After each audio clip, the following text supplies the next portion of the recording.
ప్రియులైన మీ అందరికీ వందనములు, శుభములు తెలియజేస్తూ ఉన్నాను. ప్రియులరా, ఈరోజు మనం ధ్యానించబోయేటువంటి అంశము గురి చూసి గురి యొద్దకే పరిగెత్తుదాము. గురి చూసి గురి యొద్దకే పరిగెత్తుదాము. ప్రియమైనటువంటి దేవుని వారలరా, మనమెవరమో ఏమో తెలియక ముందే దేవుడు మన యొద్దకి వర్తమానము పంపించి మన ఉనికిని మనకు తెలియచేసి మన భవిష్యత్తు మన దృష్టికి తీసుకొచ్చి మనమందరము దానిని ఎరిగినటువంటి వారముగా సాధించేటువంటి సాధకులముగా ఉండాలని తనదైనటువంటి విధానములో ఆది కాలము నుండి ఈనాటి వరకు ఎన్నెన్నో సంగతులని మనతో ముచ్చటిస్తూ వస్తున్నాడు. అయితే మనం ఎంతసేపు మన ముందు ఎవరు నిలుచున్నారు, ఎవరు మాట్లాడుచున్నారు అని చూస్తూ ఉంటాం. కానీ మన తండ్రే, మన దేవుడే మనతో మాట్లాడుచున్నాడు అనేటువంటి విషయాన్ని మనం పెద్దగా పట్టించుకోము. అదే సమయంలో దేవుని పేరట భ్రష్టుడు కూడా మాట్లాడుతూనే ఉంటాడు. ఆ రెండు వ్యత్యాసాలని గమనించుకోగలిగితే చాలు. వ్యక్తులు మనకు అవసరం లేదు. మనతో మాట్లాడుచున్నటువంటి శక్తి లేదా వ్యక్తి పరిశుద్ధాత్ముడా, భ్రష్టాత్ముడా? భ్రష్టాత్ముడైతే పక్కకు పెట్టండి. పరిశుద్ధాత్ముడైతే మన తండ్రి మనతో మాట్లాడుచున్నాడు అని. మాట్లాడుచున్న ప్రతి సమయం, ప్రతి సందర్భం తన ప్రేమతో మనలను చెయ్యి పట్టుకొని ముందుకు నడిపించటానికి ప్రయత్నం చేస్తున్నాడు అని దాని అర్థం. ప్రియులరా, ఇప్పటి వరకు లోకపు సంగతులని విన్నాం, చూశాం. దైవ సంగతులని వింటూ వస్తున్నాం. భక్తుల జీవితాన్ని ఎరిగాం. వర్తమాన కాలంలో ఎవరైనా ఉంటే చూస్తూ వస్తున్నాం.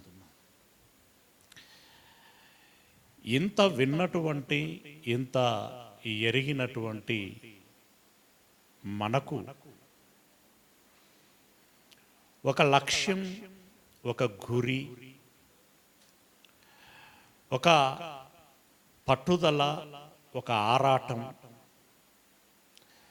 ఒక పోరాటము, ఒక సాధన మనకు మన జీవితంలో ప్రధాన లక్ష్యంగా లేదా ధ్యేయంగా ఉన్నదా? ఉదయ అస్తమయములు కలుగుచున్నాయి. ఏదో పొట్ట పోసుకోవటానికి ఉద్యోగ బాధ్యతలలో పరిగెత్తుచున్నాం. వ్యాపారము, కూలో నాలో రకరకాలుగా కాలం గడిచిపోతున్నది. నువ్వేం చేసినా చేయకపోయినా కాలం అనేది గడిచిపోతున్నది. కాలం గడిచిపోతున్నది, వయస్సు మీరిపోతున్నది, ఆయుష్ తరిగిపోతున్నది. ఒకనాడు ఈ లోకం పొమ్మంటుంది. వెళ్ళిపోవలసినటువంటి దినమున మనం వెళ్ళిపోవాలి. అయితే ఎక్కడికి వెళుతాము? ఒకసారి మిమ్మల్ని మీరే ఆత్మావలోకనం చేసుకొని పరీక్షించుకోండి. కనుమూసిన మరుక్షణం నా గమ్యము, నా పయనము ఎటు? ఏమనిపిస్తున్నది? బహుశా ఇక్కడనా, ధర్మపురంనా? మిమ్మల్ని మీరు పరీక్షించుకోండి. ఇప్పుడు చెప్తున్నప్పుడు కాకపోయినా విరామం తీసుకొని రాత్రి పడుకునే ముందు ఆలోచించుకున్నాకనే పడుకోండి అని చెప్పాను. మేబీ ధర్మపురం అనుకుంటా. ఆలోచించుకున్నాకనే పడుకోండి అని అన్నాను. అందులో మీరు కూడా కొంతమంది ఉన్నారు. నిజంగా ఆలోచించి పడుకున్న వాళ్ళు ఎవరు చెప్పండి? చేతండి. అనుదినం ఆలోచించడం విషయం పెట్టండి. కనీసం దేవుడు మళ్ళొకసారి చెప్పాడు. చెప్పినందుకైనా ఆలోచించి పడుకున్నామన్న వాళ్ళు చేస్తారు.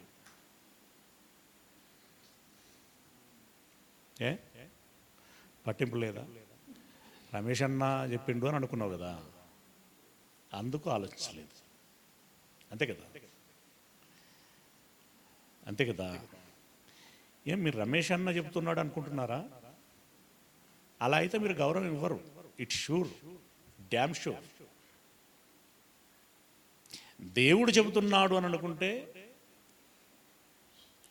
దేవుడు నీకు అర్థమైతే, దైవభీతి ఉంటే తప్పకుండా ఆ ప్రయత్నం మనం చేస్తాం. ఏమండి, ముందు వరుసలో ఉన్నటువంటి పిల్లలు మీరు కూడా తప్పకుండా ఆ ప్రయత్నం చేస్తాం. మీరు చేయలేదు అని అంటే, నెంబర్ 1, ఇది రమేష్ అన్న చెప్పిండు అని అనుకొని అని అదన్న అయి ఉండాలి, లేదా దేవుడు అర్థం కాకపోవటం, లేదంటే దైవ భయము అనేటువంటిది లేకపోవటం. అంతకంటే ముఖ్యంగా ఏంటి అని అంటే, నీ మీద నీకు ప్రేమ లేకపోవటం. మన మీద మనకు ప్రేమ లేకపోతే కూడా ఎట్లయితే అట్లా అయింది అనుకుంటా. అంతే కదా. బ్రతుకుతే బ్రతికినాం, మరణిస్తే మరణించాం, ఎట్లయితే అట్లయింది. ఇది ఎవరు అంటారు అంటే, ప్రతి అజ్ఞాని అనగలడు ఈ మాట. మీరు జ్ఞానులు అని అనుకుంటే ఆ మాట అనలేరు. మీరు జ్ఞానులా అజ్ఞానులా? ఇది నేను మిమ్మల్ని తిడుతున్నటువంటి ముచ్చట కాదండి. దేవుడే మరొకసారి మిమ్మల్ని మందలిస్తున్నటువంటి మాట. ఆయనకెంత ప్రేమ చూడండి, మనమంటే ఆయనకు ఎంత ఇష్టము చూడండి. నేనుగా అని అనుకుంటే ఆరాటపడి ఇంత దూరం నేను రాలేను. నా సొంత ప్రయత్నంతో నాకే సహాయం లేకపోతే నేను రాలేను, మీకు చెప్పలేను, మీరు రాలేరు, మీరు వినలేరు. ఆల్టర్నేట్గా దేవుడు పర్మిషన్ ఇస్తే సాధన చేయిస్తుంది, మళ్ళీ పని నాతో బోధింపజేస్తుంది, మీతో అపార్థము చేసుకునేటట్లుగా చేయిస్తుంది. ఏదైనా సాధ్యపడవచ్చు. అందుకే ఈ రెండింటి విషయంలోనే మనం ఎప్పుడూ కడు జాగ్రత్తగా ఉండాలి. ప్రియులారా, భక్తుడైనటువంటి పౌలు ఈ ఫిలిప్పీలకి ఉత్తరము రాస్తూ ఆయన గడిచిన జీవితము సాధన ఎలాగున్నది, వర్తమాన జీవిత ప్రయత్నము ఎలాగున ఉన్నది, నా భవిష్యత్తు ఎలా ఉండాలి, దానికై నేను ఏమి చేస్తున్నాను, చేయబోచున్నాను అని ఆ వ్యక్తి యొక్క 3 కాలాలను గురించినటువంటి సంగతులని ఆయన వెల్లడి చేస్తూ రాసినటువంటి పత్రికే ఈ ఫిలిప్పీలో రాసినటువంటి పత్రిక. అందులో మనం ప్రస్తుతము ఏం చదువుచున్నాము అంటే, 9వ వచనంలో నుండి మనం చూస్తే, ఫిలిప్పీలో రాసినటువంటి పత్రిక 3వ అధ్యాయము 9వ వచనము. క్రీస్తును సంపాదించుకొని ధర్మశాస్త్ర మూలమైన నా నీతిని కాక క్రీస్తునందలి విశ్వాసము వలననైనా నీతి. మొట్టమొదటి మాట, పౌలు ఎవరిని సంపాదించుకున్నాడట? క్రీస్తును సంపాదించుకొని. నేను క్రీస్తును సంపాదించుకోవాలి.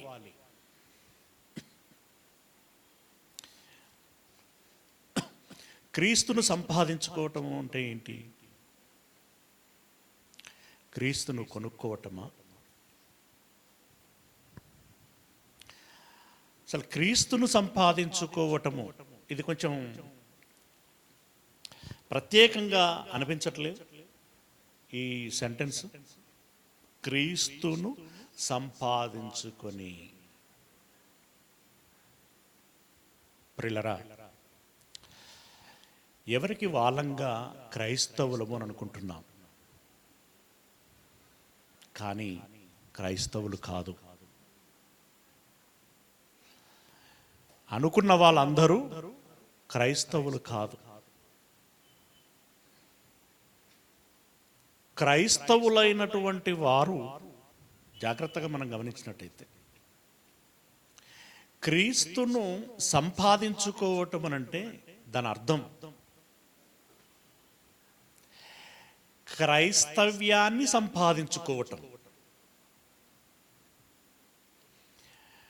నేను క్రైస్తవుడను, క్రైస్తవురాలను అనేటువంటి యోగ్యతని పొందుకోవటం.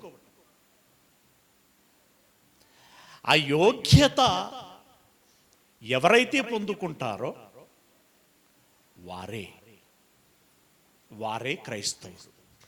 మనకు తెలుసు కదా, యోహాను గారు రాసినటువంటి పేజీని ఇలాగనే ఉంచి యోహాను గారు రాసినటువంటి మొదటి పత్రిక 2వ అధ్యాయము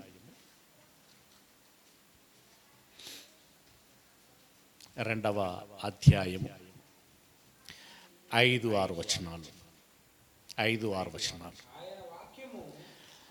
యేసు ప్రభుల వారి వాక్యము ఎవడు గైకొనునో వానిలో దేవుని ప్రేమ నిజముగా పరిపూర్ణమాయను. ఆయన యందు నిలిచియున్నానని చెప్పుకొనువాడు. ఆయన యందు అనంటే క్రీస్తునందు. అంటే ప్రతి మాట మనం లింకప్ చేసుకోవాలి. ఏమని? బాప్తిస్మము తీసుకొని క్రీస్తును ధరించుకున్నవారు క్రైస్తవులు అనబడతారు కదా. బాప్తిజం తీసుకొని క్రీస్తును ధరించుకున్నటువంటి వారు క్రైస్తవులు అనబడతారు.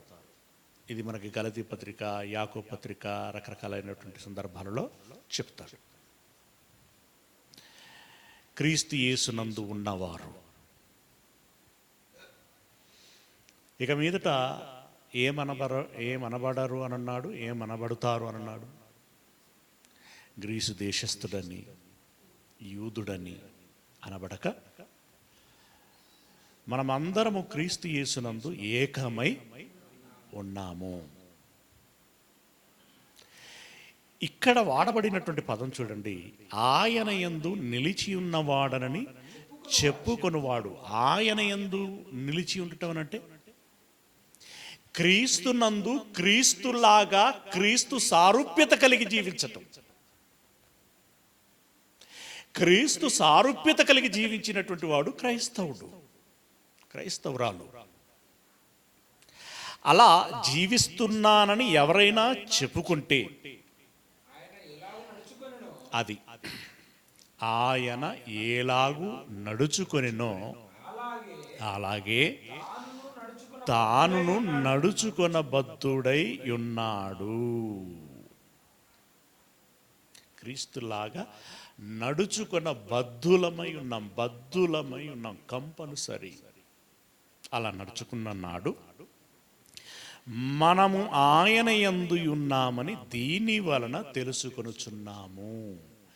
మనము ఆయన యందు ఉన్నాము. ఆయన యందు ఉండటము అంటే దాని అర్థం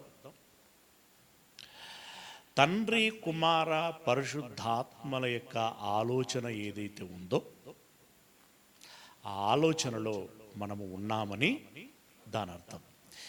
ఎప్పుడైతే వారి ఆలోచనలో మనం ఉంటామో అప్పుడు క్రీస్తును మనము పొందుకున్న వారమవుతాం. క్రైస్తవులముగా ఆ స్థానాన్ని సంపాదించుకున్నటువంటి వారమవుతాం. ఆ మార్గములో నడుస్తున్నటువంటి వారమవుతాం. ప్రియులరా, క్రీస్తును సంపాదించుకోవటం అంటే క్రీస్తు మాటలను సంపాదించుకోవటం, క్రీస్తు వ్యక్తిత్వాన్ని, సారూప్యతని సంపాదించుకోవటం, క్రైస్తవులము అనేటువంటి యోగ్యతను సంపాదించుకోవటం, పరిశుద్ధులముగా ఉత్తములముగా మనము బ్రతుకుచు దేవుని దృష్టిని పొందుకొని ఏర్పరచబడినటువంటి వారము, ఏర్పాటు చేయబడినటువంటి వారము. క్రీస్తును సంపాదించుకోవాలి. ఇక ఈ లోక సంబంధమైనటువంటివి మళ్ళీ మళ్ళీ మళ్ళీ మళ్ళీ నేను రిపీట్ చేయాల్సినటువంటి అవసరం లేదు. లోకంలో ఎన్నో సాధిస్తాం, సంపాదిస్తాం, పొందుకుంటాం, అనుభవిస్తాం. అయితే చివరగా అయితే ఏంది అనంటే ఏమీ లేదు, నథింగ్. అయితే ఏంది అనంటే నథింగ్. నేను ఇన్నిసార్లు ఎమ్మెల్యేగా కంటెస్ట్ చేశాను, గెలిచాను, ఇన్నిసార్లు ఎంపీగా, ఇన్నిసార్లు సీఎం అయ్యారు.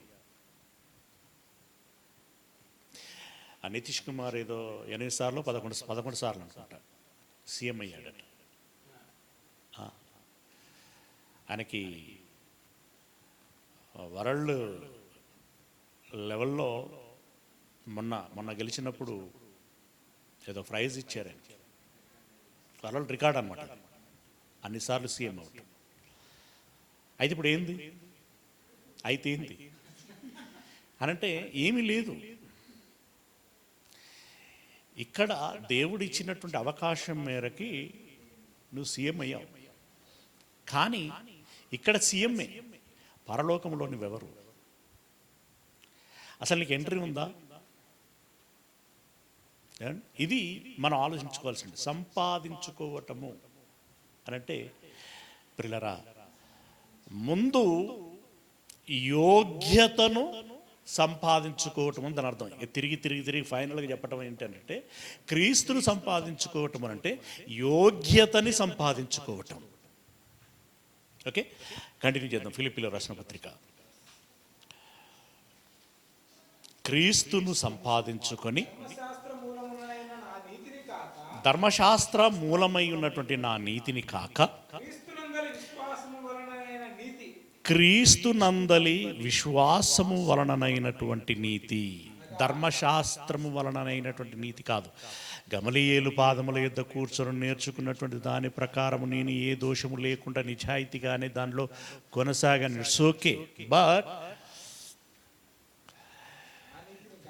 ధర్మశాస్త్రం మారింది, యాజకుడు మారాడు. అలాగే ధర్మశాస్త్ర సంబంధమైనటువంటి విధులు మారాయి. ధర్మశాస్త్రం మారిందంటేనే నిబంధన మారింది. యాజకుడు మారాడు, ఇప్పుడు విధులు మారాయి. నేను ఆ సిలబస్ ప్రకారం పాసే, కానీ కొత్త సిలబస్ వచ్చింది ఇప్పుడు అని అంటున్నాడు ఆయన కదా. ఆ సిలబస్ ప్రకారం నేను పాసే, కానీ క్రొత్త సిలబస్ వచ్చింది. ఈ క్రొత్త సిలబస్ను బట్టి ఇప్పుడు నేను ఏమవుతున్నానంటే ఇక్కడ చక్కగా చెప్పాడు చూడండి. ధర్మశాస్త్ర మూలమైన నా నీతిని కాక. అది ఇక్కడ నేను ప్రస్తావించలేను, అది ఇక్కడ చెల్లుబాటు కాదు. అయితే క్రీస్తునందలి విశ్వాసము వలననైన నీతి, ఇది నర్సరీ స్టాండర్డ్.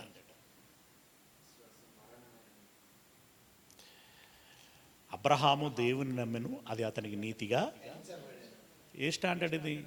నర్సరీ. అది ఈయన కూడా పొందుకున్నాడట.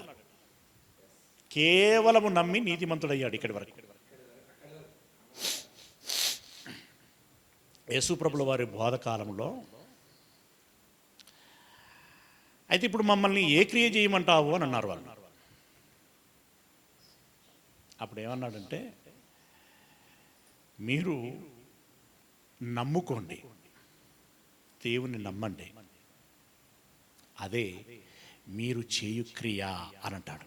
ఇంత చిన్న క్రియ, వాళ్ళ ఆ స్టాండర్డ్కి వాళ్ళకి అదే పెద్ద క్రియ. అది ఇప్పుడు ఒక అన్యుని నమ్ముకోవడం అంటే వాడికి ఎంత, ఎన్ని 360 డిగ్రీ కోణాలలో ఆలోచించుకోవాలి వాడికి ఎంత పెద్ద పని అది. ఇప్పుడు ఈరోజు మనకి నమ్ముకోవటం అంటే, అసలు నమ్ముకోవటం అనేటువంటిది అది ఎప్పుడో వెనకటి సబ్జెక్ట్ రాదు, వెనకటి సబ్జెక్ట్.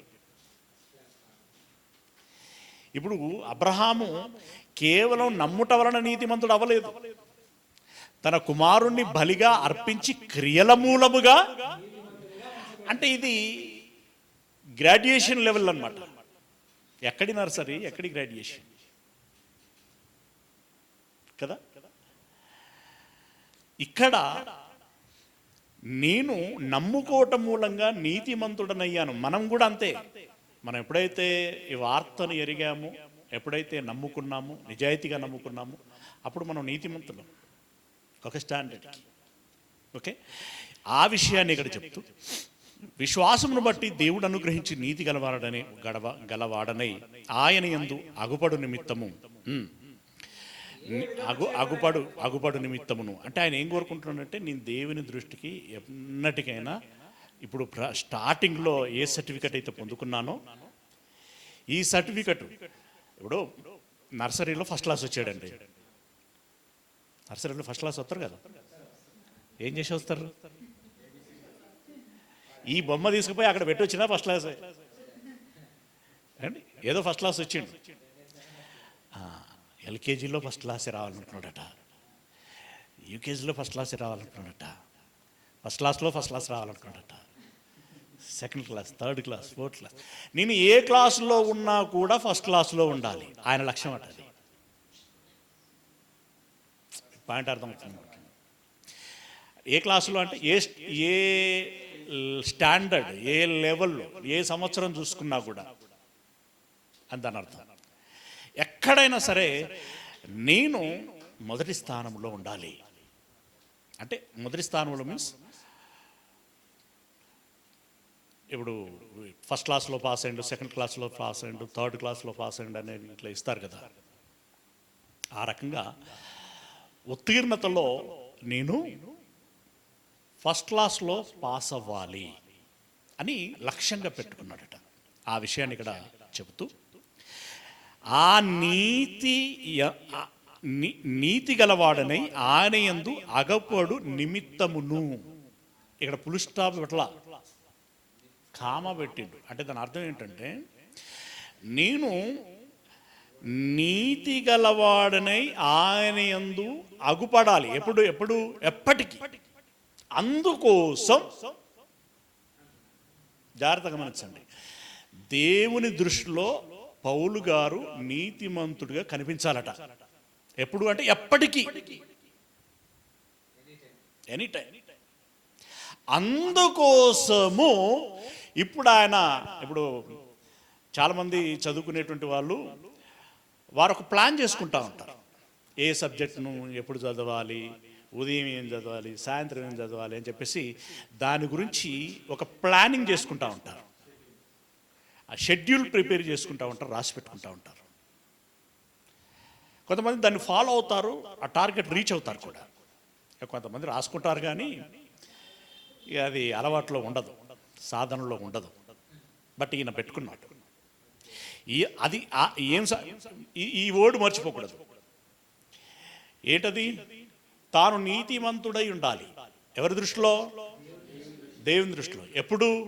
ఎల్లప్పుడు. అది దేవుని దృష్టిలో ఎల్లప్పుడూ నీతిమంతుడై ఉండుటకు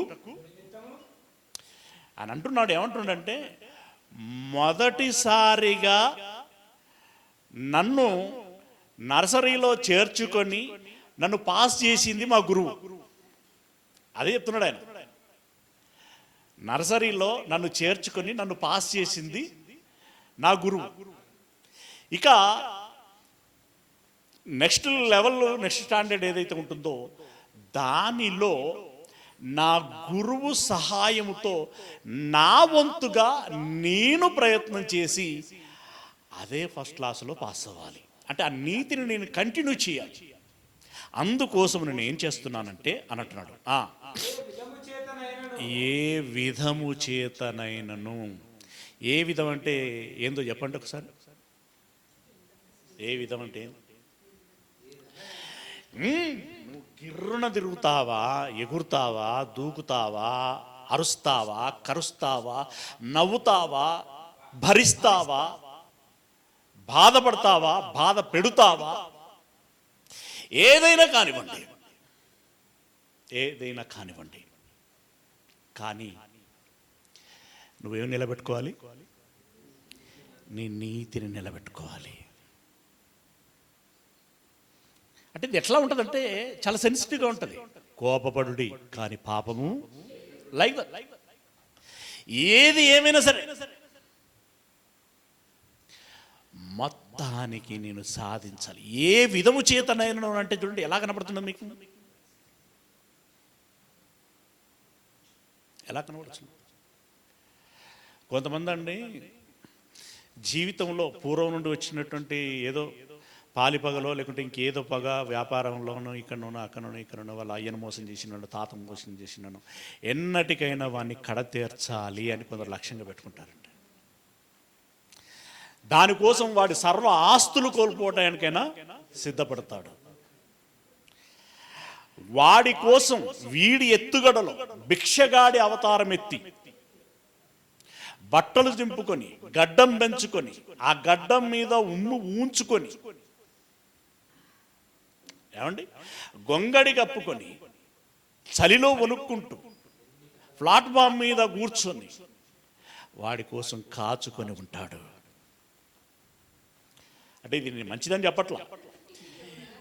ఏ విధము చేతనైనను అని ఒకటి లక్ష్యం. అది ఇప్పుడు ఇక్కడనేమో అది మంచి చెడు ఏదో ఒకటి, చెడే డెఫినెట్గా చెడు. కానీ ఆ చెడును సాధించటానికైనా వీడి యొక్క పట్టుదల ఎలా ఉంటుంది చూడండి. అలా వాడు అన్నిటికీ త్యాగం అవుతాడు కదా, అన్నిటికీ త్యాగం అవుతాడు. మరి ఆఫ్టర్ ఆల్ దానికోసమే వాడంతగా పట్టుదల కలిగి ఉంటే మరి ఇక్కడ సంపాదించేది ఏంటో తెలుసా? నీతిని, అనగా క్రీస్తును. ఓకే, ఆ నీతి కోసం ఏ విధము చేతనైనను, తర్వాత మృతులలో నుండి యేసు నీతిమంతుడని దేవుని సన్నిధిలో రుజువు చేసుకుని ఆయన పునరుత్థానం చెందాడు. మరి ఇంతకీ నాకెందుకు నీతి? ఇప్పుడు పౌలు గారి వర్షన్లో ఆయనకెందుకు నీతి అనంటే చెప్తున్నాడు ఇక్కడ, నీతిమంతుడు యేసు ప్రభుల వారు పునరుత్థానం చెందినట్లుగా నేను కూడా పునరుత్థానము చెందాలి. నేను కూడా పునరుత్థానం చెందాలి. ప్రారంభంలో చెప్పినట్టుగా అయితే ఏంది అని అంటాడు. నువ్వేదో చదివావు, ఏవో ఉద్యోగాలు పొందావు, ఏదో అధికారాలు పొందావు, ఏదో వ్యాపారాలు బాగా సంపాదించావు, అయితే ఏంది? నీ లక్ష్యం ఏంది? ఏమండి నీ లక్ష్యం ఏంటి అనంటే పౌలు గారి లక్ష్యం నేను నీతిమంతుడనుగా రుజువు చేసుకొని యేసు ప్రభుల వారు పునరుత్థానము చెందినట్లుగా నేను కూడా పునరుత్థానము చెందాలి. అది రియల్ రోల్, ఏమండి, real achievement.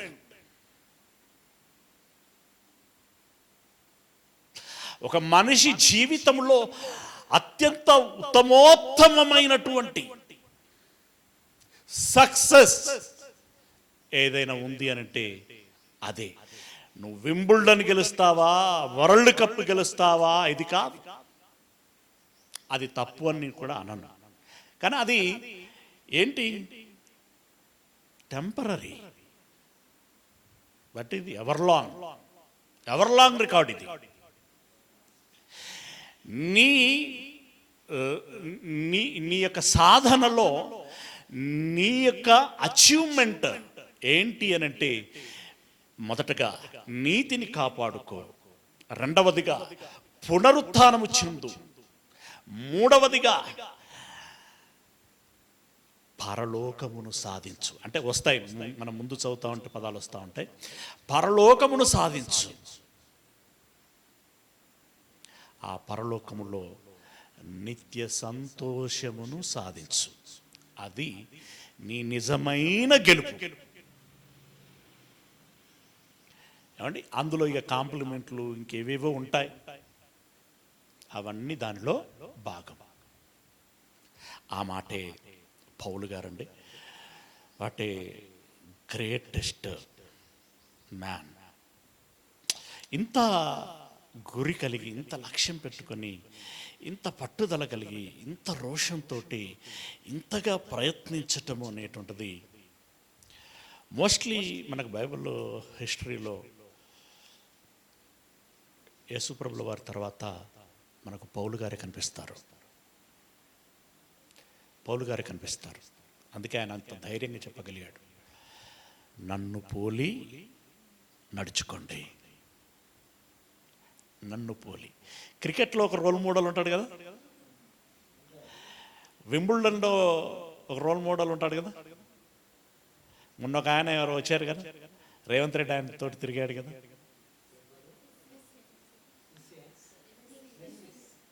Messy football player. వీళ్ళందరూ ఇప్పుడు వరల్డ్కి యూత్ ఐకాన్ కదా. ఆయన ఎందుకు తీసుకొచ్చారు ఇక్కడ?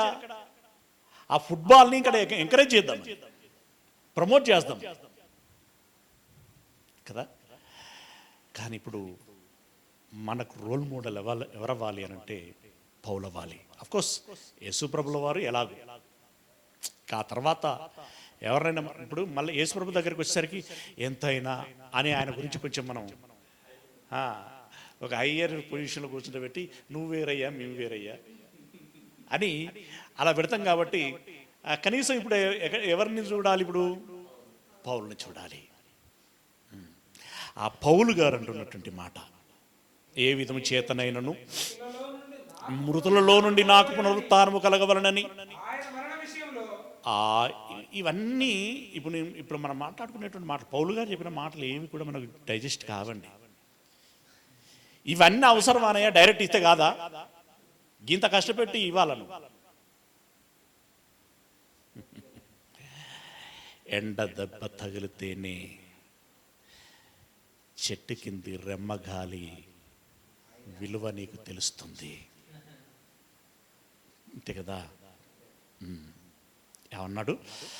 ఆయన మరణ విషయంలో సమాన అనుభవము గలవాడనై ఆయన ఎందుకు చనిపోయాడో, ఎలా చనిపోయాడో, రెండు, ఎందుకు చనిపోయాడు, ఎలా చనిపోయాడు, నా డెత్ ఎక్స్పీరియన్స్ కూడా యాజ్ ఇట్ ఈస్గా ఉండాలి.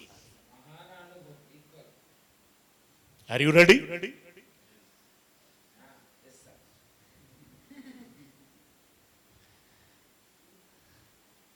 ఏమండి, మీరు రెడీ?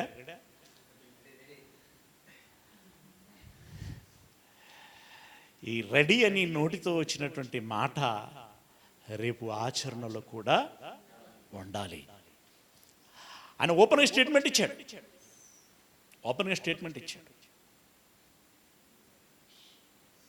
చావైతే లాభము అని చంపుతారు అని తెలిసినా కూడా న్యాయాధిపతుల ముందు తగ్గకుండా మాట్లాడాడు. కాకపోతే వైపుగా మాట్లాడాడు, అంటే నైపుణ్యంతో మాట్లాడాడు. రాజుల ముందు అంతే గొప్పగా మాట్లాడాడు, మతోన్మాదుల ముందు కూడా అలాగే మాట్లాడాడు. కానీ యుక్తి, సమయస్ఫూర్తి, దైవజ్ఞానాన్ని బాగా ఉపయోగించాడు. అలాగని ఏం పెయిన్స్ రాలేదని కాదు. ఎన్ని రకాల శ్రమలు వచ్చాయి ఆయనకి. స్వజనుల వలననైనా, స్వజనులు అంటే ఎవరు? వాళ్ళే, వాళ్ళ పాలొల్లే, వాళ్ళ ఇంటోళ్ళే. దొంగల వలననైనా ఆపదలోను. పౌరు దగ్గర ఏం ఎత్తుకపోదామని ఏ దొంగ వచ్చింటో నాకు అర్థం కాదు కదా అయితే మ్యాటర్. అంటే అఫ్కోర్స్ ఇప్పుడు సముద్ర ప్రయాణం చేస్తూ ఉంటే ఈ సముద్రంలో పోయే వాళ్ళని దోచుకునే వాళ్ళు ఉంటారు. సరే, ఇంకేదైనా కావచ్చు, ఏదో ఒక దొంగ మాత్రం వచ్చాడు. దొంగల వలననైనా ఆపదలలోను. ఒకటి తక్కువ 40 దెబ్బలు ముమ్మార్లు తిన్నాడట. దెబ్బలంటే ఇట్లా కాదు, ఎట్లా ఎలా కొడతారు ఇప్పుడు దెబ్బలు? కొరడా దెబ్బలు. ఒక్కొక్క దెబ్బకి ఒట్టలు ఊడుతాయి. అలా ముమ్మార్లు. ప్రియులారా, ఎంత భయంకరమైన శ్రమ చూడండి. అసలు ఇది చాలండి. ఏంటది? ఓడ పగిలి 3 రేయింబగళ్ళు సముద్రములో గడిపి తిని. ఎంత భయంకరంగా ఉంటుంది ప్రియులారా. అలా అక్కడ పెద్ద లిస్ట్ ఇస్తాడు కదా. ఆ శ్రమలన్నిటినీ ఆయన అనుభవించాడు. ఇట్లా చెబుతున్నప్పుడు ఆయన జతపని వాళ్ళు ఉన్నారు కదా, జతపని వాళ్ళు, ఏమయ్యా పౌలు గారు అన్ని డబ్బాలు పెద్దగానే కొడతాను, ఎక్కడనయ్యా నువ్వు దెబ్బలు తిన్నది, ఎప్పుడయ్యా ఓడబగిలింది అని అన్నారా? ఏమండి, అది లేదు. రైట్. మొత్తానికి యేసు వలె ఏమనుభవించాలట? సమాన అనుభవం గలవాడని ఆయన పునరుత్థాన బలము జాగ్రత్తగా ఉంచండి. మరణ విషయంలో సమాన అనుభవం గలవాడనై ఉండాలి. అంటే ఏం చెప్పాను? ఎందుకు మరణించాడు, ఎలా మరణించాడు, నేను అలాగే ఉండాలి. తర్వాత ఆయన పునరుత్థాన బలమును ఎరుగు నిమిత్తము. What is a originality of Jesus Christ? ఏంటి ఆయన తత్వం, ఏంటి వ్యక్తిత్వం, ఏంటి మొదటి తెలవాలి. ఇక రెండవది, ఆయన మరణించిన తర్వాత, సమాధి చేయబడిన తర్వాత తిరిగి ఎలా లేవగలిగాడు, అక్కడ ఉన్నటువంటి బేస్ ఏంటి, ఆ స్ట్రెంగ్త్ ఏంటి, దాని వెనకాల ఉన్నటువంటి పుషింగ్ ఏంటి, what is the greatest power, అక్కడ ఏముంది అసలు, అది నాకు తెలియాలి. అది అది అది కసిగా పెట్టుకున్నాడు. యేసు తెలవాలి, యేసు తిరిగి లేవటం వెనకాల ఉన్నటువంటి శక్తి ఏంటో తెలియాలి, ఆ విషయం ఏంటో తెలియాలి. మ్యాటర్ ఇవి తెలిస్తేనే కానీ మనకు నిజమైనటువంటి ఆరాటం కలగదు, నిజమైనటువంటి ప్రయత్నం మనం చేయం. తెలియకపోతే ఉత్తుత్తే ఉంటుంది. అందరిలో ఒక రంగా ఎందుకైనా మంచిది. ఇప్పుడు మనం చర్చికి పోయినా గట్టినే బ్రతుకుతాం, పోకపోయినా గట్టినే బ్రతుకుతాం. కానీ పోతే ఏమన్నా గట్టినే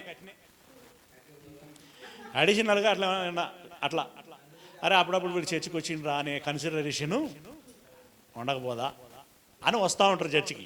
అంతే. రియాలిటీలోనికి వచ్చిన తర్వాత అంతా ఏరివేయబడుతుంది. అయ్యా మేము చర్చికి రాలేదా, మీతో పాటు ఉండలేదా, మనం కలిసి సహభక్తి భోజనం కూడా చేసినాం కదయ్యా, నేను హల్లెలూయా వాడాను కదయ్యా, స్తోత్రం చేశాను కదయ్యా. ఇంకా పెద్ద మాస్టర్లు కూడా ఉన్నారు అందులో. దయ్యాలను వెళ్ళగొట్టాం, అద్భుతములు చేశాం, సూచక్రియలు చేశాం. వీళ్ళందరికీ ఒకటే మాట చెప్పిన, అక్రమము చేయువారులారా మీరెవరో నాకు తెలియదు, నా యుద్ధ నుండి వెళ్ళండి. ఏముంది? ఏముంది? చర్చి నిండా ఉండే యేసు ప్రభుల వారి మహాసింహాసనం ముందుకు వచ్చేసరికి ఏమైంది? షెపినోడు పోయిండు. షెపిడు అంటే బోధకుడు. బోధకుడు పోయిండు. ఇప్పుడు దయ్యాలను నిలగొట్టినాం, అద్భుతాలు చేసినాం అంటే వాళ్ళే కదా. బోధకుడు పోయిండు, దాన్ని చూసి సప్పట్టు కొట్టినోడు కూడా పోయిండు. అయిపోయింది. ఏం లాభం? వీళ్ళకంటే అన్యులు బెటరు కదా. ఎందుకు బెటరు? పరలోకం పోతారని కాదు, వాడు కనీసం ఈ లోకవాన్ని అనుభవించాడు కదా. అది బాయే, ఇది బాయే ప్రిల్లరా. బట్ పౌలు ఒక పెద్ద గొప్ప ప్రయత్నం చేశాడు. పునరుత్థాన బలమును ఎరుగు నిమిత్తమును ఆయన శ్రమలలో పాలివాడనగుట ఎట్టిదో. ఇప్పుడు మనకి ఆ ఇందాక చదువుకున్న వచనం జ్ఞాపకం రావాలి. యోహాను పత్రికలో ఉంది. ఆయనను కలిగి ఉన్నానని చెప్పుకున్న వాడు ఆయన నడుచుకున్నట్లుగా నడుచుకున్న బద్ధుడై ఉన్నాడు. ఇప్పుడు మనము అలాంటి జీవితం కలిగి ఉండాలి అనేటువంటి విషయము ఇది పౌలు గారి మాటల్లో మనకు కనబడుతుంది. ఆయన శ్రమలలో పాలివాడగుట ఎట్టిదో ఎరుగు నిమిత్తమును సమస్తమును నష్టపరుచుకొని వాటిని పెంటతో సమానముగా ఎంచుకొనుచున్నాను. సిరికి దాసుడైన వాడు దేవునికి దాసుడు కానేరడు. దేవుడికి దాసుడైనటువంటి వాడు సిరికి దాసుడిగా కానేరడు.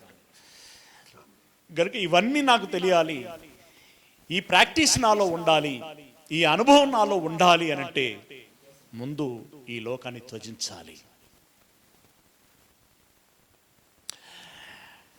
యేసుప్రభుల వారు కూడా చేసింది అదే కదా. సమస్తమును త్యజించి రిక్తునిగా చేసుకొని. ఈ పదాలన్నీ మన హిందుత్వంలో వాడేటువంటి పదాలు ఏంటంటే సన్యాసం పుచ్చుకోవటం, సన్యసించటం. ఫస్ట్ మన మైండ్లో, మన యాటిట్యూడ్లో ఇది మొదటగా జరగాల్సినటువంటి విషయం. మొదటగా జరగాల్సినటువంటి సమస్తము ఎలా ఎంచుకున్నాడట? పెంటతో సమానముగా ఎంచుకొనుచున్నాను. నువ్వు ₹1,00,00,000 పెట్టి కొన్న ఇల్లు కూడా నీ దృష్టిలో ఎలా కనబడాలి? అది పెంట. ఈ కిలో బంగారం ఉన్నా ఏమనిపించాలి నీకు? పెంట. పెంట అంటే ఎట్లుంటుంది? అది ఊడ్చిన తర్వాత ఒక పెంట తయారవుతుంది కదా, దాన్ని తీసుకుపోయి పెంటలో పడేస్తావు కదా. అవసరమైతే నీ దగ్గర ఉన్నటువంటి దానిని విడిచిపెట్టుకోవటానికి కూడా అంతే, అదే మనస్సు కలిగి ఉండాలి. ఊడ్చిన తర్వాత ఎత్తినది ఏదైతే అని పడేస్తావో, నీ దగ్గర ఉన్నది కూడా అలా పడేయాలి. అది క్రీస్తుకు కలిగినటువంటి మనస్సు మనం కలిగి ఉండటం, పౌలుకి కలిగినటువంటి మనస్సు మనం కలిగి ఉండటం. ప్రియులరా, మన టైటిల్ ఏంటి? గురి చూసి గురి యొద్దకే పరిగెత్తుదాం. నీ గురి ఏంటి? ఇందాకనే చెప్పుకున్నాం. ఏంటి మన గురి ఏంటి అనంటే, మరణించిన తర్వాత మరలా బ్రతకటం. ఓకే, మన గురి ఏంటి? నిత్య జీవితము పొందటం, స్వాస్థ్యం పొందటం. మన గురి ఏంటంటే శాశ్వతమైనటువంటి సంతోషము, సమాధానంలో ఉండటం. దీనికోసము ఒక ప్రాక్టీస్, దాన్ని నీతి అని అన్నాడు. ఆ నీతిని ఎల్లప్పుడూ కాపాడుకోవాలి. దాన్ని కాపాడుకున్న నిమిత్తము ఇక యేసు ఏంటి, ఆయన పునరుత్థాన బలం ఏంటి, ఆయన శ్రమ ఏంటి, ఇలాంటి వాటన్నిటిలో నేను సమాన అనుభవము కలిగిన వాడనై ఉండాలి. అంటే నేను క్రీస్తుకు పాలున్నై ఉండాలి అని అంటున్నాడు. మనమేమో వీడెట్లా డెవలప్ అయ్యాడు, వాడెట్లా డెవలప్ అయ్యాడు అని వీనితోటి పోటీ పెట్టుకుంటా ఉంటాం. ఈ పోటీ పెట్టుకొని అసలు పోటీని మర్చిపోడు కాదు, అసలు దృష్టికే రాదు అది. ఇక్కడ చిన్న చిన్నోళ్ళతోటి మనం పోటీ పెట్టుకున్నాం అనుకోండి, పెద్దది మిస్ అయిపోతాం. అసలు మనకు అది లక్ష్యంగా ఉంటే ఇది మనకు ఎలా కనబడుతుంది తెలుసా? ఇదేదో పోరగాళ్ళ ఆట లెక్క కనబడుతుంది, చిన్న విషయంగా కనబడుతుంది. కనుక మన లక్ష్యం పెద్దదై ఉండాలి. రైట్. 12వ వచనం ఇదంతా చెప్పి, అంటే ఇప్పుడు నేను పెంటతో ఎంచుకున్నాను, ఇక అనుభవం కలిగి అలా జీవించాలని నేను పోతున్నానని చెప్పేశారంటే, అన్నంత మాత్రాన ఇది వరకే నేను గెలిచి తిన్నని అయినను. ఏమంటే ఫిలిప్పీలకు పౌలు గారు పత్రిక రాసేటప్పటికీ ఒక పెద్ద దైవజనుడేనా కాదా? అప్పటికే సంచలనాత్మకమైనటువంటి ప్రపంచంలో ప్రభంజనం పుట్టిస్తున్నటువంటి దైవజనుడు ఆయన. ఆయన ఏమంటున్నాడంటే, ఇంకా నేను బరిలోనే ఉన్నాను, ఇంకా నేను ఆటలోనే ఉన్నాను, యుద్ధంలోనే ఉన్నాను, ఇప్పటికే గెలిచాను, ఇంకా ట్రోఫీ ఏం రాలే నాకు. సిరీస్ నడుస్తుంది అది. ఏమండి, సిరీస్ నడుస్తుంది. ఓకే, ఆ టీంతో గెలిచాను, ఈ టీంతో గెలిచాను, ఈ టీంతో గెలిచాను, అయితే ఇంకా అయిపోలే. ఇంకా సెమీఫైనల్, ఫైనల్ ఇవన్నీ ఉంటాయి కదా. ఇప్పటికే గెలిచి తిన్నని అయినను, ఇది వరకే సంపూర్ణ సిద్ధి పొందితిని అని అయినను నేను అనుకొనటలేదు కానీ, ఆయన అనుకోడు కానీ మనమైతే నా అంతా ఈ పులిపీఠం మీద నిలబడేటువంటి అర్హత నాకు తప్ప ఇంకెవడికి లేదు అని చెప్పేసి ఫాదర్లు, గురువులు, బోధకులు కర్రలు పట్టుకొని కొట్టుకుంటున్నారు. దేనికి? పరిపూర్ణతక. నేనే అర్హుడను అని ఆయన ఏమంటున్నాడు? ఇంకా నేను సంపూర్ణ సిద్ధి, వీళ్ళు ఏమనుకుంటారంటే ఇక నా అంత తూపు లేడని వీళ్ళు అనుకుంటున్నారు. ఎంత తేడా చూడండి, ఆలోచనలు ఎంత తేడా చూడండి. సోషల్ మీడియాలో ఎంత యుద్ధం జరుగుతుంది. ఆడిగేంది లేదు, ఆడిగేంది లేదు, ఆడిగేంది లేదు, అంతా ఎవడు వీడియో పెట్టి మాట్లాడినా వాడే తోపు. యూట్యూబ్ వాళ్ళు ఎవరు ఏమనరు, ఎందుకంటే ఇట్లాంటి వీడియోలు ఎన్ని వస్తే జనాలు అంతమంది చూస్తారు. జనాలు ఎంతమంది చూస్తే యాడ్లు అన్నీ వస్తాయి. ఎన్ని యాడ్లు వస్తే అంత ఫైనాన్స్ వస్తుంది. ఎవడి గోల వాడిది. అరుసుకోరాని వాడు ఒక వేదిక పెట్టిండు. ఇక మన వాళ్ళందరూ మనిషి కుర్చీ చేసుకొని ఎవరో కుర్చీ వాళ్ళదే. ఇంకా ఆ రోజులు కూడా రావచ్చు, దానికో వేదిక ఉండొచ్చు. ఏమండి, ఎంత భయంకరం కదా, ఎంత భయంకరం. సంపూర్ణ సిద్ధిని పొందితినైనను నేను అనుకొనటం లేదు. అంటే ఎంత వినమ్రత చూడండి, ఎంత తగ్గింపు చూడండి. ఇది లేనివాడు సక్సెస్ అవ్వడు. తర్వాత కానీ నేను దేని నిమిత్తము క్రీస్తు యేసు చేత పట్టబడితినో దానిని పట్టుకొనవలనని పరుగెత్తుచున్నాను. ఇట్స్ మై ఏంటి చెప్పండి, గోల్. నా లక్ష్యం అదే. యేసు ఎందుకు పట్టుకున్నాడు? యేసు ఎందుకు పట్టుకున్నాడు? వీడు మారాలి, వీడు పరలోకానికి అర్హుడై ఉండాలి, వీడు మరికొంతమందిని అర్హులను, అది మరికొంతమంది అర్హులను చేయాలి. ఇప్పుడు పౌలు గారి ప్రయత్నం అదే. పౌలు గారు ఇప్పుడు ఎప్పుడు పరిపూర్ణమైనట్లు ఆయన మారాలి, ఆయన యోగ్యతలో ఉండాలి. రెండవది, మరికొంతమందిని మార్చగలగాలి. అప్పుడే ఆయన పరిపూర్ణతను సాధించినట్టు. కేవలం మారితే పరిపూర్ణత సాధించినట్టు కాదు.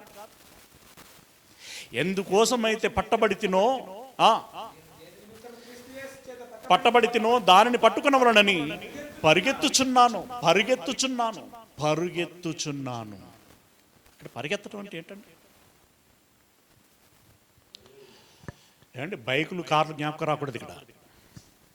లేకుంటే మంచి ఏం షూస్, ఇప్పుడు రన్నింగ్లో ఉన్న షూస్ ఏంటి? ఊమనా ఏదో మరి షూలు వేసుకున్న వాళ్ళకి బాగా తెలుసు. రన్నింగ్ షూస్ ఏంటి? అవి వేసుకొని పరిగెత్తడం కాదు,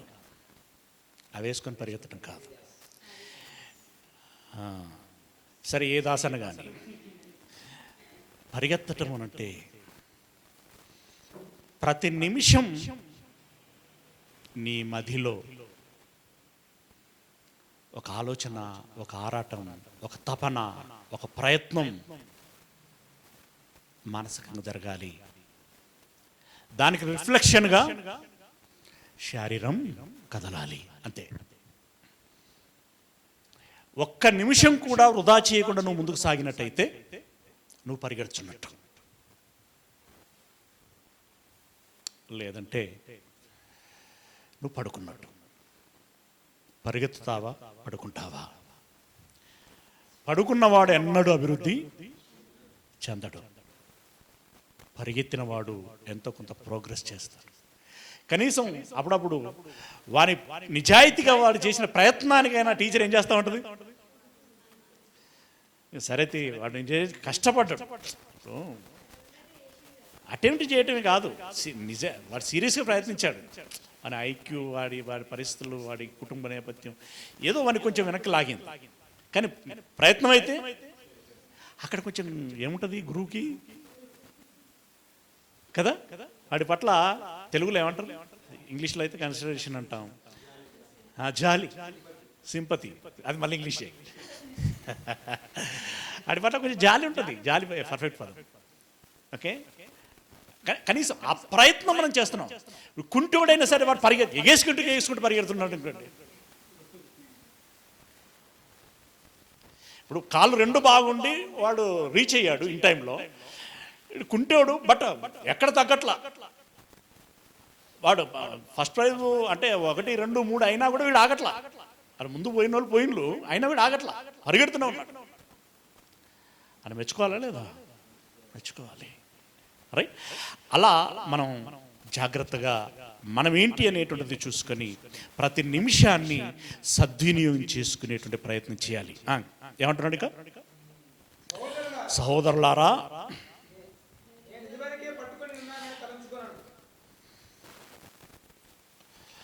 ఇదివరకే గెలిచి తినని అయినను, ఇదివరకే సంపూర్ణ సిద్ధి పొందినైనను నేను అనుకునటం లేదు. కానీ నేను దేని నిమిత్తము క్రీస్తు యేసు చేత పట్టబడితున్నో దానిని పట్టుకునవలనని పరిగెత్తుచున్నాను. సహోదరులారా, నేను ఇదివరకే పట్టుకొని ఉన్నానని తలంచుకొనను. ఇంతకుముందేమో గెలిచి తినని అయినను, సంపూర్ణ సిద్ధి పొంది అయినను అనుకోవటం లేదు అని అన్నాడు. ఇప్పుడు ఏమంటున్నాడంటే పట్టుకొని ఉన్నాను అంటే ఏంటిది? ఆ పరలోకం, ఆ నిత్య జీవం పట్టుకొని ఉన్నానని తలంచుకున్నాను. అయితే ఒకటి చేయుచున్నాను. ఏం చేస్తున్నాను? వెనుకున్నవి మరచి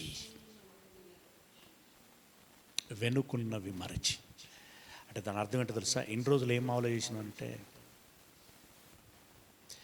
ఇప్పుడు నేను దాన్ని ఆలోచించుకుంటూ ఉంటే అసలు సమయం వ్యర్థమైపోతుంది. గతం గతః.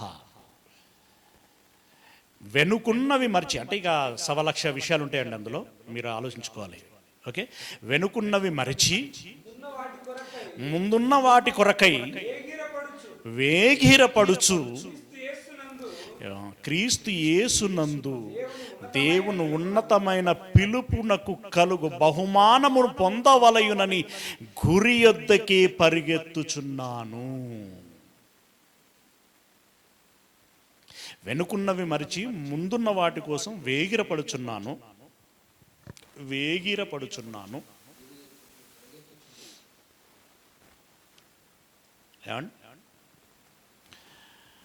గవర్నమెంట్ కానీ ఏదైనా ఆర్గనైజేషన్ వాళ్ళు కానీ పేదవాళ్ళకి కుటుంబానికి 50,000 చొప్పున సహాయం చేద్దాం అనుకుంటున్నాం. అయితే ముందొచ్చిన 100 మందికే ఈ అవకాశం అన్నారనుకోండి, ఉదయం 8 గంటలకి ఎవరు ముందుగా వస్తారో ముందుగా వచ్చిన 100 మందికే అవకాశం అన్నారనుకోండి, ఎలా ఉంటారు మనోళ్ళు? అందులో మనం కూడా ఉంటాం కదా. అసలు రాత్రి ముందు పోయి అక్కడనే పడుకుంటారేమో కదా. అంటే యూరియా బస్తాల కోసం చెప్పులు లైన్లో పెట్టారు. అక్కడ ఆరాటం చూడండి. నేనే ముందుకు చర్చికి వెళ్ళాలని చెప్పులు ముందర పెట్టేటోళ్ళు ఎవరు?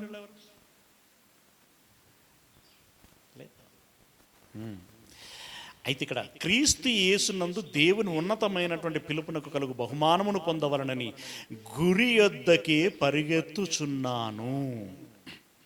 యేసయ్యను రాజుగా చేయాలని ప్రయత్నం చేశారు, తెలుసు కదా మీకు. అప్పుడు ఆయన ఏం చేశాడు? వావ్, ఎంత వండర్ఫుల్ ఆపర్చునిటీ! నేను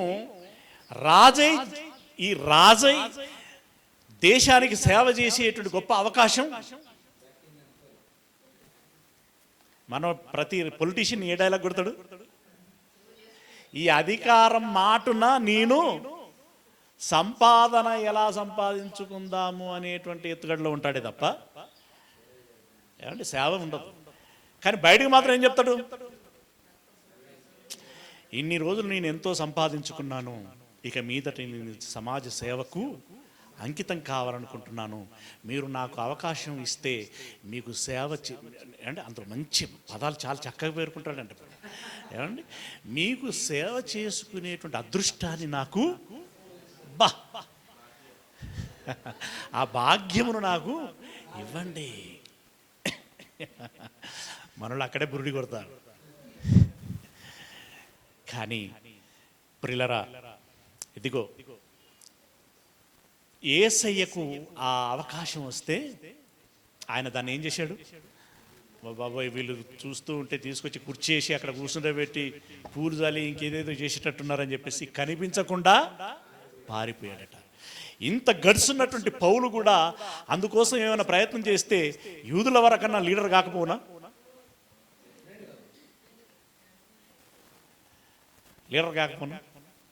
అదొద్దనుకున్నాడు. ఏం కావాలనుకున్నాడు? ఏందట?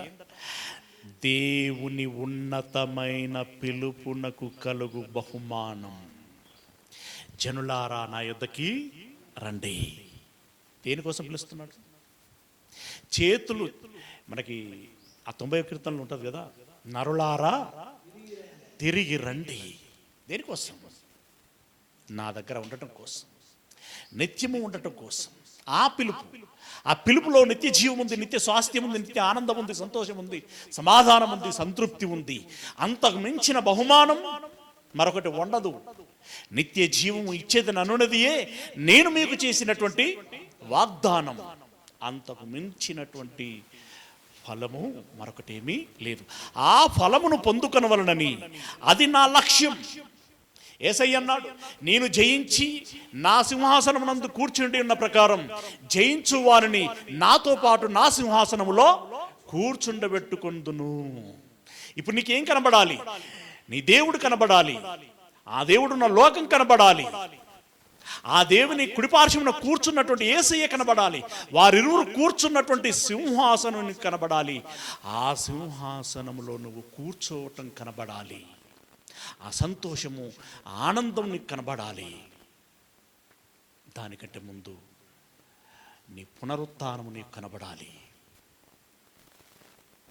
ఇవన్నీ లభించాలి అని చెప్పేసి అదే లక్ష్యంగా పెట్టుకొని గురి యొద్దకే పరిగెత్తుచున్నాను.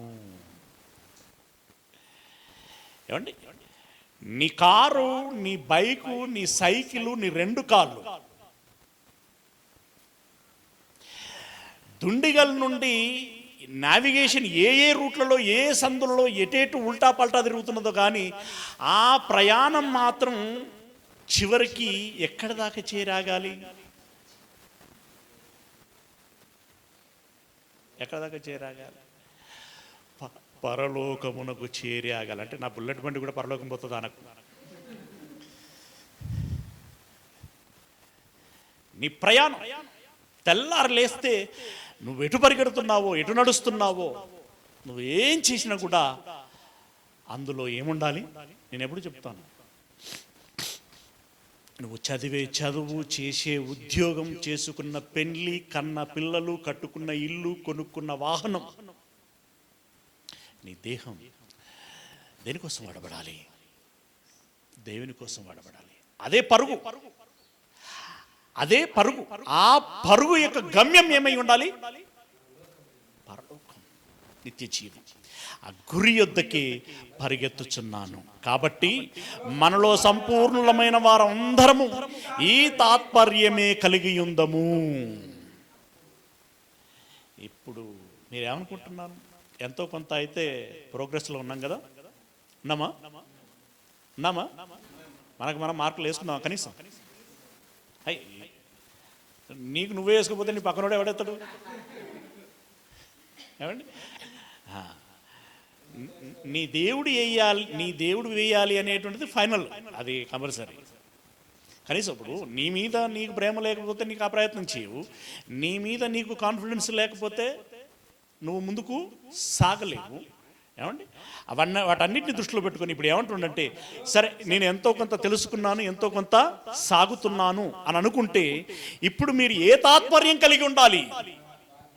పౌలు గారి స్టేట్మెంట్ ఏదైతే ఉండదో ఆ స్టేట్మెంటే మీలో ఉండాలి. అంతే. ఏం ఉండాలి అనంటే మళ్ళీ ఇప్పుడు 9వ వచనం నుండి ఇన్ని వచనాలు అన్ని చదివితే దానికి కంక్లూజన్ వస్తుంది. ఆ తాత్పర్యమే కలిగి ఉండాలి. నేను చనిపోయిన తర్వాత తిరిగి లేవాలి, లేచిన తర్వాత పరలోకం చేరాలి. ఆ 2 సింపుల్గా చెప్తున్నాను.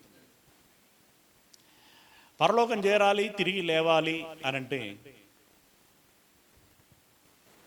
నేను ఎలా నడవాలి, ఎలా సాగాలి, ఎలా శ్రమపడాలి, ఎలా బ్రతకాలి, ఎలా పరిశుద్ధతను కలిగి ఉండాలి. క్రీస్తు ఎలా కలిగి ఉన్నాడో నేను అలా కలిగి ఉండాలి. ఇప్పుడు మనమైతే పౌలు ఎలా కలిగి ఉన్నాడో నేను అలా కలిగి ఉండాలి. సింపుల్. ఇది నీ లక్ష్యమైనది, అది ఆ తాత్పర్యం. మనమందరము ఏమంటున్నాడు? మనలో సంపూర్ణమైన వారందరము ఈ తాత్పర్యమే కలిగి ఉందము. అప్పుడు దేని గూర్చినను నీకు వేరు తాత్పర్యము కలిగి ఉన్న ఎడల అది దేవుడు మీకు బయలుపరచును. ఇప్పటి వరకు నీకేం తెలిసిందో దాని ప్రకారంగా 16వ వచనంలో అంటున్నాడు, ఆయనను ఇప్పటి వరకు మనకు లభించిన దానిని బట్టి ఏ క్రమముగా నడుచుకుందాము. అంటే నీకు ఎంతైతే తెలుస్తున్నదో ఆ తెలిసిన దాన్ని బట్టి, తెలిసిన మేరకి ఈ తాత్పర్యము కలిగి ఉందాము.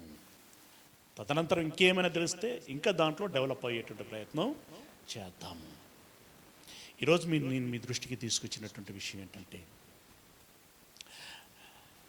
ఇంకా సింప్లిఫై చేసి మాట్లాడుకుందాం. మన గురి ఏంటంటే పరలోకం. ఇక అందులో సమస్య వస్తుంది. పరలోకాన్ని సాధించాలి.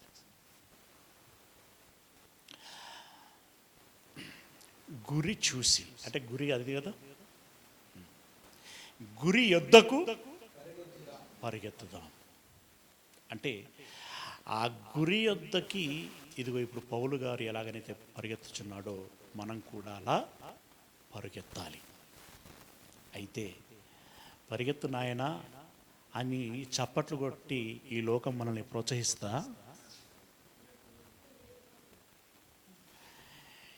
ఎవడు ఆగి బట్టి వెనుక లాగుతాడో తెలియదు, ఎవడు కాలు బట్టి లాగుతాడో తెలియదు, ఎవడు చేయి బట్టి లాగుతాడో తెలియదు. దృష్టి కాన్సన్ట్రేషన్ మళ్ళించడానికి ఎవడు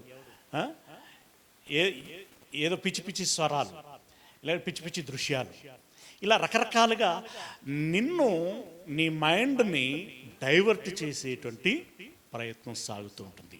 ఆ విషయంలో ఏవేవైతే ఎన్నెన్ని సంగతులు అయితే మేజర్గా ఉంటాయో ప్రిలరా, నీ గురి యొద్దకి పరిగెత్తేటువంటి దాని విషయంలో నీకు ఇబ్బంది కలిగించేటువంటి సంగతులు ఏవేవైతే ఉంటాయో వాటన్నిటినీ కూడా ఒకటొకటిగా మనం తెలుసుకునేటువంటి ప్రయత్నం చేద్దాం.